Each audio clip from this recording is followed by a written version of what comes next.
Hi అండి, అందరు ఎలా ఉన్నారు? నేనైతే చాలా బాగున్నాను. Welcome back to Revathi Balu. Today video వచ్చేసి ఒక మంచి స్నాక్ రెసిపీతో అయితే మేము ఎందుకు వచ్చేసాను అనమాట. ఇప్పుడు సమ్మర్ హాలిడేస్ కదా, పిల్లలు ఇంటి దగ్గరే ఉంటారు, వాళ్ళు ఏదో ఒకటి అడుగుతూనే ఉంటారు. ఇలా అన్ని ఇంట్లో ఉన్న వాటితో ఈజీగా క్విక్గా చేసుకోవచ్చు. పిల్లలు చాలా ఇష్టంగా తింటారనమాట.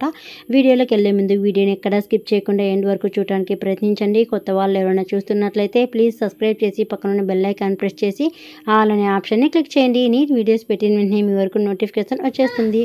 ఏం లేదు, ఎగ్ పాకెట్ చేస్తున్నాను అనమాట. చాలా టేస్టీగా ఉంటాయి, తప్పకుండా ట్రై చేయండి. ఒక ప్యాన్ పెట్టేసుకుని ఇందులోకి 1 టీ స్పూన్ ఆయిల్ అనేది వేసేసి ఇందులోకి ఆవాలు, జీలకర్ర, కరివేపాకు వేసేసాను అనమాట. వేసిన తర్వాత ఒక పెద్ద ఆనియన్ని చీలికగా కట్ చేసి వేసేసాను. ఇలా జస్ట్ అంతా కలిపేసుకొని ప్లేట్ పెట్టేసాను. మనకి ఇది ఎక్కువ కలర్ చేంజ్ అవ్వాల్సిన పని లేదు, కొంచెం మగ్గితే సరిపోతుంది. ఈ విధంగా ఒకసారి అంతా కలిపేసుకొని ఒక చిటికెడు ఒక పించు అల్లం వెల్లుల్లి పేస్టు, అలాగే ఒక చిటికెడు ఉప్పు, కారం, గరం మసాలా, పసుపు ఇవన్నీ వేసేసి మంచిగా కలిపేసుకోవడమే. కలిపేసి ఇది కారం, ఈ మసాలా అంతా ఈ ఆనియన్స్కి పట్టేలాగా జస్ట్ ఒక 2 నిమిషాల్లో సిమ్లో పెట్టి వదిలేద్దాము.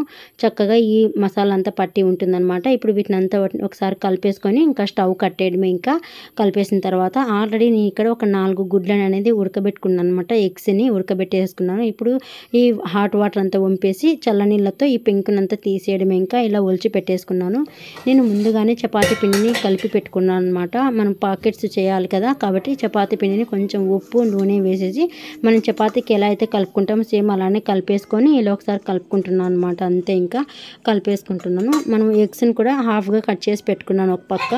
ఇంకా ఆ పిండిని వచ్చేసి మనం పూరీ పిండికి ఎలా అయితే చిన్న ఉండలుగా చేసుకుంటామో సేమ్ అలా ఉండలుగా చేసుకొని మనం పొడిపిండి సహాయంతో ఈ షేప్ వచ్చేలాగా ఒత్తుకోవాలన్నమాట. ఒత్తుకున్న తర్వాత మనం చేసి పెట్టుకున్నాం కదా ఆనియన్ ఫ్రైని పెట్టేసి వీటిపైకి ఈ ఎగ్ని పెట్టేసేయడమే. ఇంకా పెట్టేసి ఇప్పుడు ఫోల్డింగ్ చూడండి.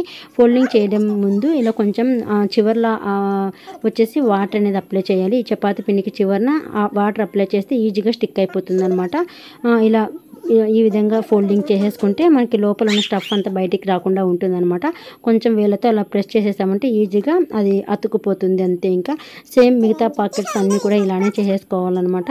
మీకు ఇంకొంచెం స్పైసీగా కావాలి అంటే నా దగ్గర కొంచెం కొబ్బరి చట్నీ ఉందన్నమాట. కొబ్బరి చట్నీని యూజ్ చేస్తున్నాను ఇక్కడ. ఆ కొబ్బరి చట్నీ కొంచెం కిందన రాసేసి ఆ కొబ్బరి చట్నీ పైన వచ్చేసి ఆనియన్ ఫ్రై ఉంది కదా, ఆనియన్ ఫ్రైని కూడా పెట్టేసి ఇప్పుడు మనం ఉడకబెట్టిన ఎగ్ని వచ్చేసి వీటిని పైన పెట్టేసి సేమ్ ముందు ఎలా అయితే మనం పాకెట్ తయారు చేసుకున్నామో సేమ్ ఆ విధంగానే ఫోల్డింగ్ చేసేసుకోవాలి. అంతే, ఇంకా సేమ్ మిగిలిన ఈ పాకెట్స్ అన్నీ కూడా ఒక ప్లేట్లోకి రెడీ చేసి పెట్టేసుకున్నాను అనమాట.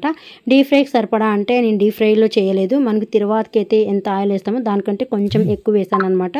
డీప్ ఫ్రై అంటే మళ్ళీ ఎండలకి ఎక్కువ ఇదే అవుతుంది కదా, ఆయిల్ ఫుడ్ అన్నట్టు కొంచెం ఆయిల్ ఎక్కువ వేసేసి అటు ఇటు కాల్చుకోవడమే. కొంచెం మీడియం టు లో ఫ్లేమ్లోకి మంటను అడ్జస్ట్ చేసుకుంటూ వీటిని మనం వేయించుకోవాలి. ఎక్కువ ఒకేసారి హై ఫ్లేమ్లో పెట్టేసామంటే కలర్ వచ్చేస్తాయి, కానీ మనకి కొంచెం టేస్ట్ అనేది అంత బాగోదన్నమాట. కాబట్టి మీడియం టు లో ఫ్లేమ్లోకి మంటను అడ్జస్ట్ చేసుకుంటూ మంచి రంగు వచ్చే వరకు వీటిని అటు ఇటు కాల్ చేసుకోవడమే. చాలా ఈజీ అండి, చాలా సింపుల్గా చేసుకోవచ్చు. ఎగ్ అనే కాదు, మన దగ్గర క్యారెట్ ఫ్రై ఉన్నా, లేదా బీట్రూట్ ఫ్రై ఉన్నా, ఆకుకూర ఫ్రై ఉన్నా, ఏదైనా కూడా స్టఫింగ్ అనేది పెట్టేసుకొని ఇలా చేసేసుకోవచ్చు అనమాట. ఉత్త ఎగ్గే ఉండాలనేది ఏం లేదు. ఇలా కొత్తగా చేసి ఇచ్చామంటే పిల్లలు కూడా చాలా హ్యాపీగా ఎంజాయ్ చేస్తారనమాట. ఇలా కొంచెం వెరైటీగా చేసి ఇచ్చేసామంటే అంతే కదా. మరి కొంచెం హెల్దీ వేలను పిల్లలకి ఇచ్చేలాగా చూసుకుంటే సరిపోతుంది. ఇలా మంచిగా అటు ఇటు కాల్చుకున్న తర్వాత ఇంకా వీటిని పక్కనకి తీసేసుకొని సర్వ్ చేసేసుకొని తినేయడమే అనమాట. చాలా బాగుంటుందండి. పిల్లలకు వచ్చేసి ఇలా ఇవ్వండి, ఇష్టంగా తింటారనమాట. ఎగ్ తినని వాళ్ళు కూడా ఇలా చేసి ఇచ్చామంటే హ్యాపీగా తినేస్తారనమాట. ఎగ్ పాకెట్స్ అయితే రెడీ అయిపోయాయి. ఇంకా వీటిలోకి వచ్చేసి ఇంకా నెక్స్ట్ స్టెప్ కూడా అంతేనమాట. సేమ్ వీటిలాగే ఇంకా వేయించేసుకోవడమే. ఇంకా ఇవి ఉన్నప్పుడు మనకి సైడ్ కొంచెం స్పైసీ అనేది ఉండాలి కదా, ఇక ఇలా పచ్చిమిర్చిని కొంచెం ఘాట్లుగా పెట్టేసి అవి కూడా వేయిస్తున్నాను అనమాట. ఇవి కూడా కొంచెం వేగిన తర్వాత ఇంకా పక్కకు తీసేసుకోవడమే. ఇంకా టేస్టీ ఎగ్ పాకెట్స్ అయితే రెడీ అయిపోయి మా పిల్లలు వచ్చేసి మంచిగా ఎంజాయ్ చేశారనమాట. చాలా బాగున్నాయని.